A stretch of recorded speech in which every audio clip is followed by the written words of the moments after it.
Salut la famille et bienvenue pour une nouvelle vidéo. Alors aujourd'hui, ça va être moi qui va vous parler de futures hypercars qui vont sortir, que je trouve super impressionnantes déjà, mais j'ai tellement hâte de les voir sur route et surtout dans les motor shows, par exemple à Genève. Je pense qu'on va en voir plusieurs de celles-là et j'ai hâte de partager ça un peu avec vous. Alors, on va y aller direct. On va commencer avec la nouvelle Ferrari SF90. Alors celle-ci, quand elle est sortie, je pensais que c'était peut-être la remplaçante pour la Ferrari, mais pas du tout. C'est complètement nouveau. C'est en gros entre la 812 et la Ferrari. C'est pour remplir un peu ce milieu. Parce qu'avant, moi, je me disais tout le temps, si tu y penses, la Lamborghini Aventador, c'est le seul V12 position centrale en dessous d'1 million. Et seule voiture un peu de ce type en dessous d'1 million. Et je me suis dit que ça serait cool que ces Ferrari arrivaient avec une voiture qui était un peu entre la 488 et la Ferrari. Et c'est exactement ce qu'ils ont fait. Et une voiture aussi qui a de la puissance électrique. Alors on va voir aujourd'hui que en gros la plupart de ces hypercars ont ça aussi. Le côté électrique est super important pour les hypercars qui vont arriver. C'est le summum du monde automobile. Et c'est pour ça que j'avais juste envie d'en parler. Parce que moi je kiffe. Bon, bien sûr on sait qu'on va sûrement même pas en voir une ou vraiment très rarement avoir l'opportunité d'en voir dans la vraie vie. Mais d'en parler, c'est super excitant et moi je kiffe faire ça, donc c'est pour ça qu'on fait ça avec vous. Alors, parlons moteur. 4 litres V8 de chez Ferrari, avec les moteurs électriques, plus de 980 chevaux quand même. Par contre, ce qui est super intéressant, c'est que c'est pas une voiture limitée. La voiture, c'est une production normale, il n'y a pas de limité à 499 comme la Ferrari. Donc ce qui veut dire que n'importe qui peut en acheter une, c'est quand même Ferrari, hein. Donc ça va être très dur d'avoir une des premières, mais dans des années à venir, si tu as envie d'en acheter une, tu pourras. Par contre, le prix, on ne sait pas encore exactement, ça va être entre donc la 812 à 340 000 $, donc 310 000 €, et la Ferrari à 1,3 million d'euros. Donc ça va être quelque chose, à mon avis, aux alentours des 800-900 000. Je la trouve très belle. L'intérieur est nouveau. Il y a des nouveaux sièges, par exemple. C'est pas les sièges qu'ils utilisent d'habitude dans les Ferrari, genre la 488 et la 812. Ils sont différents à ceux qui sont dans la Ferrari. Il y a un nouveau volant. L'intérieur est un petit peu nouveau, en gros. Et c'est là qu'on va aussi voir ce qu'il y aura dans la remplaçante de la 812, par exemple, ou dans la 812 TDF, il y aura aussi peut-être genre les sièges de la SF90. C'est là qu'on voit un peu les nouveautés. Donc ça, c'est la première de la part de Ferrari. Deuxième voiture, c'est la Mercedes AMG Project One. Oui, même si ça fait longtemps qu'on a entendu que cette voiture allait être produite, on n'a toujours pas de nouvelles. Alors, apparemment, ils ont des vraies difficultés à faire marcher le moteur. Donc, c'est un moteur de Formule 1 dedans, un V6, aussi avec de LED électrique. Plus de 1000 chevaux, on ne sait pas exactement combien, mais plus de 1000 chevaux.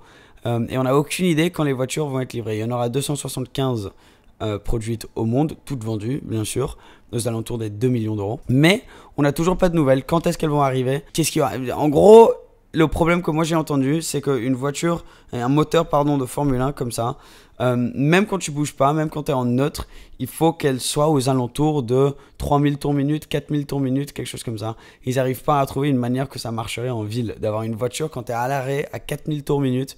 Voilà, c'est où j'ai entendu les problèmes. J'ai même entendu à un moment qu'ils allaient lâcher le moteur Formule 1 et demander aux clients qui ont déjà payé leur apport pour la voiture, est-ce que vous voulez un V12, V8, V6 et prendre l'option la plus populaire et juste mettre ça dedans.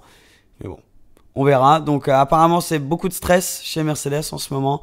La Project One, moi perso, s'ils arrivent à rentrer le moteur Formule 1, c'est, je pense, la hypercar qui m'excite le plus parce que juste incroyable. L'intérieur avec le volant Formule 1, vraiment carré comme ça, avec tous les boutons dessus. Je trouve le look magnifique aussi, avec un petit peu l'aile de requin qu'on a derrière. Comme ça, je trouve juste que la voiture est magnifique. Surtout qu'on l'a seulement vraiment vu dans la config grise avec les flammes un peu sur le côté. Il y en aura d'autres dans d'autres couleurs, mais dès que tu n'as pas la couleur grise Mercedes AMG, tu perds un peu les flammes, tu vois, bleu, turquoise sur le côté. Donc si tu en prends une en rouge ou en bleu, t'as pas cette option là. Mais super cool cette voiture, et moteur Formule 1, ça va être hallucinant. Mais quand est-ce qu'elle va arriver? On n'a aucune idée. Deux autres qui vont arriver, mais on en a déjà beaucoup parlé sur cette chaîne, par exemple au Salon de Genève, etc. C'est la McLaren Speedtail et l'Aston Martin Valkyrie, toutes les deux aux alentours des 2 millions d'euros. Très limité, mais on en a déjà parlé, donc on va pas se mettre trop là-dessus. Toutes les voitures sont vendues de toute manière. Aston Valkyrie, en gros, c'est une voiture de Formule 1 pour route. Et Speedtail, c'est un peu la version moderne de la McLaren F1. Beaucoup plus une voiture pour faire du GT, une voiture GT, du Grand Touring. Avec 3 places à l'intérieur, comme l'ancienne McLaren F1. Et toutes les deux aux alentours des 2 millions d'euros. Donc, des voitures très existantes, mais on en a déjà parlé. Donc, parlons de nouveautés. Nouveauté dont on n'a pas encore parlé, c'est la Bugatti Divo. Elle va arriver vers 2020. Enfin, il y a déjà des livraisons, en fait. Et il y a déjà des rumeurs de une ou deux qui sont à vendre. Donc, je dis ça, je dis rien. Je connais peut-être quelqu'un. Donc, si toi, tu cherches une Divo, envoie un petit email, peut-être, on ne sait jamais. Alors, voiture extrêmement chère. La plus chère qu'on a vue pour l'instant. Autour des 5 millions et demi d'euros. Mais il y en a seulement 40. À base de Chiron. Donc, elle a 1500 chevaux, aux alentours des 1500 chevaux quand même, mais elle est plus légère. Donc c'est une version un peu plus hardcore, disons, de la Bugatti Chiron. La Chiron, on connaît très bien, en gros c'est une Bentley à l'intérieur, mais avec la performance de malade de chez Bugatti, mais super super confortable. Là, toujours très confortable, mais un peu plus agressif, même au niveau design, comme tu peux voir. Honnêtement, je suis pas convaincu niveau design. Je trouve ça un peu trop. Et peut-être que c'est juste trop futuriste et je suis pas encore habitué au design, mais voilà, je suis pas à 100% un fan, mais c'est de loin la plus chère dont on va parler aujourd'hui, 5 millions et demi. Mais bon, ça va être une classique, il y en a que 40 au monde quand même, donc une voiture très très spéciale. Koenigsegg Jesko, on en a parlé aussi déjà sur cette chaîne à Genève. 125 vont être produites, elle est aux alentours des 2 millions et demi. Quelque chose comme ça d'euros. Bien sûr, toutes ces voitures, ça dépend énormément sur ta config. Par exemple, une voiture comme ça, la rumeur, c'est que c'est aux alentours des 100 ou 150 000 euros pour avoir le carbone exposé à l'extérieur. Elle va avoir une puissance hallucinante, plus de 1600 chevaux quand même. Donc, un truc de fou. Et Jesko aussi, c'est le nom du père de Christian von Koenigsegg. Donc, cette voiture, c'est la remplaçante de la Koenigsegg Agera. Et pas de la Regera, donc elle est à côté de la Regera. Maintenant dans la gamme Koenigsegg, tu as la Regera voiture confort et la Jesko, c'est la voiture vraiment très très sport. Elle va être vendue soit avec ou sans l'aileron. Sans l'aileron pour faire des vitesses de pointe de malade, ils vont essayer de battre les 304 miles per hour de Bugatti avec la Jesko sans l'aileron. Mais si tu as envie d'avoir un peu plus de grip et de downforce, il faut la voiture avec l'aileron. Donc il y a deux versions différentes qui vont sortir. 2,5 millions, plus de 1600 chevaux. Koenigsegg, voiture magnifique, je trouve, moi personnellement. Et ouais, donc Koenigsegg, on les connaît tous pour être des gens qui sont là pour vraiment pousser les limites de la technologie et de ce qu'il y a en ce moment sur le marché. Donc vraiment excité de voir comment cette voiture va être aussi. Plus de 1600 chevaux, on reste là-bas, mais cette fois-ci avec une voiture dont on n'a jamais parlé, c'est la Hennessy Venom F5. Vous connaissez peut-être Hennessy pour la Venom. Voici une photo de leur voiture qui était à base de Lotus avant. Maintenant, une voiture complètement neuve avec plus de 1600 chevaux à travers un 7 litres 6 V8 américain. Cette voiture, il y aura seulement 24 exemplaires mondiaux. C'est la voiture la plus rare qu'on a vue pour l'instant. Et elle va coûter aux alentours des 1,5 million. Donc c'est aussi la moins chère qu'on a vue pour l'instant. Les hypercars, ce qui est hallucinant, c'est, je me rappelle quand la Bugatti Veyron est sortie, c'est aux alentours des 800 000 livres, donc 1 million d'euros. Et tout le monde disait, comment est-ce que c'est possible qu'une voiture vale plus d'1 million d'euros? Oui, certes, c'était il y a plusieurs années. Donc la valeur de ce 1 million a changé. Mais les prix de ces hypercars sont en train de monter. C'est hallucinant. Maintenant, la moyenne, c'est 2 millions et demi, quelque chose comme ça. Une fois que tu as ta config, 3 millions. Ce qui est hallucinant quand même. Mais bref, la Hennessy Venom GT, 1,5 million, ça va être une bête. Plus de 1600 chevaux. Eux aussi, ils essayent de battre. Ils disent qu'ils peuvent battre le record de Bugatti. Donc maintenant, ça devient un peu une compétition entre Koenigsegg, Bugatti et Hennessy pour la vitesse de pointe. Et aussi notre dernière concurrente, la SSC. Qu'est-ce que c'est SSC, vous vous demandez? Vous vous rappelez peut-être de SSC avec leur Ultimate Aero, une voiture qui avait mis le record de vitesse il y a plusieurs années. Et maintenant, ils sont de retour avec la Tuatara. Tuatara. Je suis sûr que j'ai pas dit la bonne chose. Ah oui, il y a aussi le Québécois, vous vous en rappelez sûrement, qui est là-bas. Et Rodrigue. Hello Rodrigue. Si, t'es dans la vidéo. Il veut pas être dans la vidéo. Et il y a Marc. Non, moi non plus, je suis pas dans la vidéo, putain.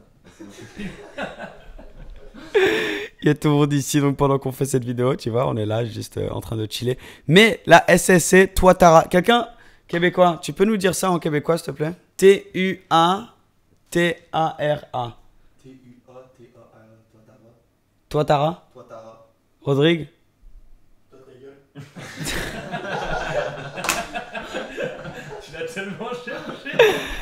Ah, toudoum.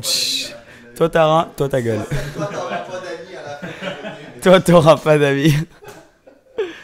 Un V8 biturbo de 5 litres 9 quand même, à l'américaine, au même prix que la Hennessy, j'y arrive pas, un Hennessy Venom F5 de 1,5 million. Il y aura 100 exemplaires de celle-ci avec 1750 chevaux. Comment ils vont assortir 1750 chevaux d'un V8 biturbo? J'en ai aucune idée. Mais 1750 chevaux, une voiture 1,5 million à l'américaine qui risque de pouvoir battre donc le record de Bugatti. Bon, pour l'instant, Bugatti, c'est les seuls qui l'ont fait. Hein. Donc, c'est les champions. Tout le monde peut dire qu'ils vont les battre sans avoir aucune preuve. Mais moi, j'attends à voir si Koenigsegg, si Hennessy, si SSC vont pouvoir le faire. Mais ça, c'est des hypercars qui arrivent. Il y en a d'autres aussi. Il y a la Senna. Apparemment, il y a une remplaçante aussi potentiellement de la Senna qui va sortir. Il y a bien sûr Lambo qui sort avec leur hypercar comme la Sian. Mais ça, c'était celle que j'avais vraiment envie de partager avec vous. Et on peut pas parler de toutes. Donc, peut-être qu'il y aura une vidéo pour d'autres hypercars qui vont sortir bientôt, une part 2 de cette voiture. Aussi, de cette voiture, de cette vidéo. Aussi, si tu ne le sais pas, on est en plein milieu du vote pour ma prochaine supercar. Donc on va mettre quelque part le poll, enfin le lien pour aller voter dans le poll, dans le sondage pour ma prochaine voiture. C'est à 12 minutes 50 de la vidéo que vous allez voir ici. Mais dans toute la vidéo, il y a beaucoup d'informations utiles pour faire votre choix. Donc il faut regarder toute la vidéo, puis voter et partager le lien pour qu'on puisse tous décider ensemble et partir sur cette aventure ensemble pour ma nouvelle voiture, la supercar, la famille. Les gars, j'espère que vous avez kiffé cette vidéo. Il y a plein de choses super sympas qui vont se passer. Là, je vais au Influencer Awards à Monaco, ce qui devrait être assez sympa. Aucune idée à quoi m'attendre, mais on va découvrir ensemble. J'y vais tout seul, malheureusement. Cole, il reste ici. Pourquoi tu restes ici, Cole, exactement? Ah non, non, non, non. Ouais, non, mais tu veux pas partager? Non, non, non. Mettez en commentaire pourquoi vous pensez que Cole, il reste ici. Hein. Bref, merci la famille, abonne-toi si tu ne l'es pas encore et on se reverra très très bientôt. Ciao, ciao.